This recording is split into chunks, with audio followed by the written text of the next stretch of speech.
graduation gap between students of low-income family and students of high-income family has been growing more and more.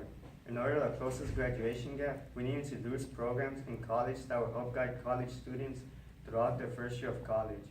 Many people may not be aware of this, but a big graduation gap exists between students of low-income families and students of high-income families.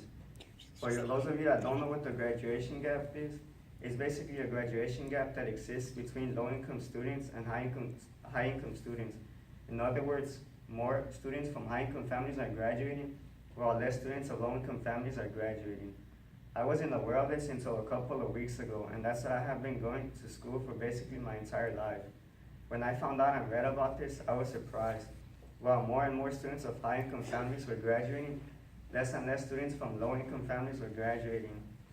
I asked myself, if students from low-income families are graduating and being successful in high school and are attending college, why aren't they graduating from college? Students from low-income families don't receive an education that will help prepare them for college, while students from high-income families do. If this is the case, then what can be done? Do we just give up on them? No, we help them. Since students from low-income families have the capacity to reach college, then they can be successful in college if they are prepared. They can be prepared by getting help from an academic coach that will help guide them throughout their first year of college. The cost of an academic coach per student is about $500. This may seem like a lot, but when you compare it to all the money used on unnecessary standardized tests, it really isn't.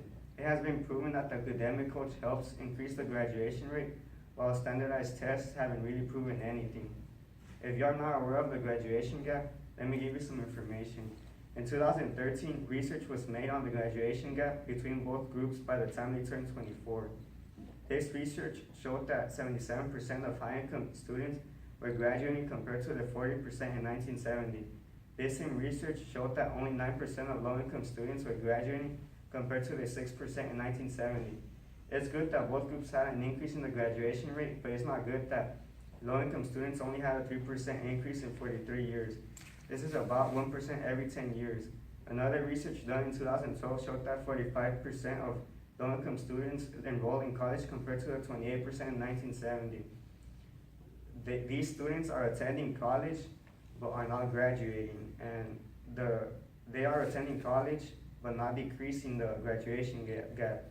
This doesn't really make sense, and they need to be prepared in order to be able to close this graduation gap. As I previously said, this graduation gap can be closed with the help of an academic coach. He will teach them how to take good notes, how to study, and how to manage their time effectively and be prepared for lectures and exams. This is important because students tend not to have friends at the start, so they feel left out. So he will be like a friend to them.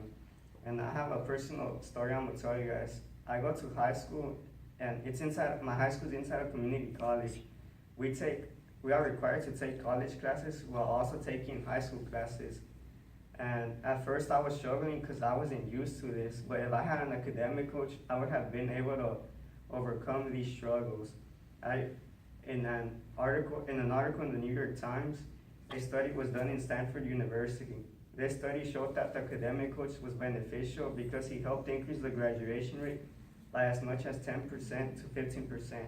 Not only that, but they also contributed to more students staying in college and graduating from college.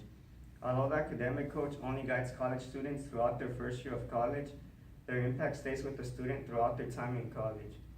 Once the student learns these skills, they will adapt to college and will be more likely to graduate from college. There are many more low-income families than high-income families. Many high-income families are born with advantages over low-income families. However, this gives some advantage to low-income families.